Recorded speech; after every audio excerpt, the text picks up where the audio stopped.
আসসালামু আলাইকুম dear student.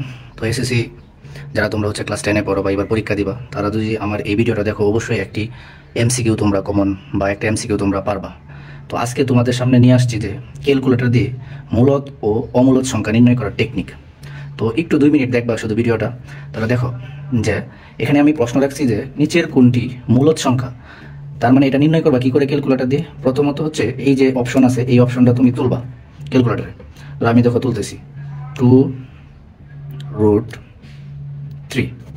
তারপর তোলার পর দেখো আমি হচ্ছে সমানে চাপ দিবা, দেখো কি আসছে। সমানে চাপ দেওয়ার পরে এটা আসছে। তারপর তোমাদের কাজ হচ্ছে যে তোমরা এই যে দেখো ABC লেখা আছে যে এই জায়গায় চাপ দিবা।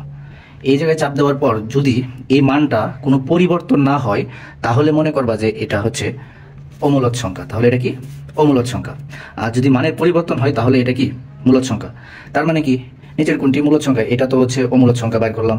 তারপর 2 নাম্বারটা যদি আমরা টেস্ট করি তাহলে √7 আসছে কত এত। এটা যদি আমরা এবিসিতে দেই তার মানে কি এর মানের কোনো কি হয় নাই, পরিবর্তন হয় নাই। তার মানে এটা হচ্ছে কি অমূলদ সংখ্যা, এটা অমূলদ সংখ্যা। তার মানে আমরা যদি এই যে এটাকেও করি √12√3, তার মানে দিলে এটা কিন্তু একটা সংখ্যা এসে পড়ছে। তার মানে এটাই হচ্ছে কি মূলদ সংখ্যা।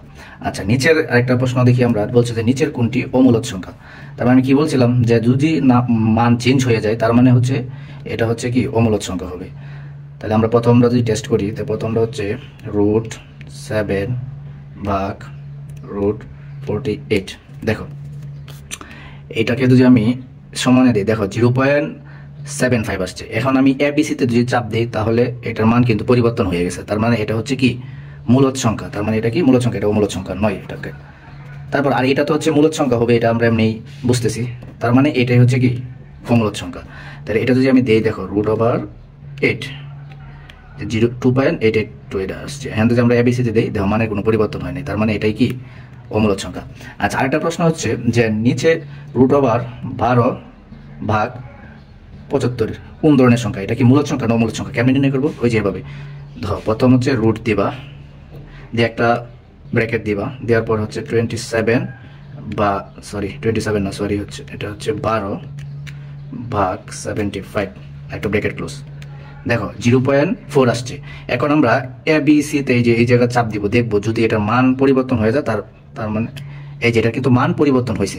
যেহেতু মান পরিবর্তন হয়েছে ওটা অবশ্যই হচ্ছে কি মূলদ সংখ্যা, এটা হচ্ছে কি মূলদ সংখ্যা। তার মানে ডিয়ার স্টুডেন্ট, মূলদ আর অমূলদ তোমরা বুঝতে পেরেছ।